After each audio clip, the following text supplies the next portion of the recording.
তোমাদের কাছ থেকে প্রায় আমাকে এই কথাটা শুনতে হয় যে দিদি তুমি এত এনার্জি পাও কোথা থেকে। এনার্জির ব্যাপারটা আসে মন থেকে। তোমরা দেখবে যখন আমাদের শরীর ভীষণ অসুস্থ হয় তখন আমরা যতই মেডিসিন খাই, ডক্টর দেখাই, মন যদি দুর্বল থাকে আমাদের সেই রোগটা কিন্তু কমতে ততটাই টাইম লাগবে। লাইফে আমি আমার বাবার থেকে অনেক কিছু শিখেছি। আমার বাবা যখন ভীষণ অসুস্থ ছিল তখনও যদি কেউ এসে জিজ্ঞেস করতো যে কেমন আছেন আপনি, তখনও বাবা মুচকি হাসি দিয়ে বলতো ভালোই আছি। এর জোর ছিল বলেই বাবা এত দিন বেঁচে ছিল আমাদের সাথে। আমিও মানুষ, আমিও ভীষণ ক্লান্ত হয়ে পড়ি এক সময়। এবার আমি নিজেই নিজের মনকে বোঝাই যদি এইসব কাজে আগ্রহ না দেখাই, আমাকে কিন্তু কেউ আগ্রহ দেখানোর লোক নেই, আমাকে নিজেই উঠে দাঁড়াতে হবে। ঠিক সেই সময় আমি আবার মনের জোর পাই।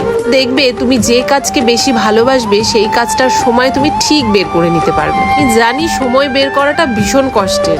এই সময়টাই যদি তুমি বের করে নিতে না পারো তাহলে আমার কাছে জীবনের আর কি মানে রইলো বলো তো। কাজ, কর্ম, খাওয়া দাওয়া সব থাকবে। একটা সময় স্বামী, সন্তান সবাই কাজে ব্যস্ত, তখন তুমি কাজ করতে পারছো না, তখন তোমার কাছে এই স্মৃতিগুলোই তোমার বেঁচে থাকার কারণ হয়ে থাকবে।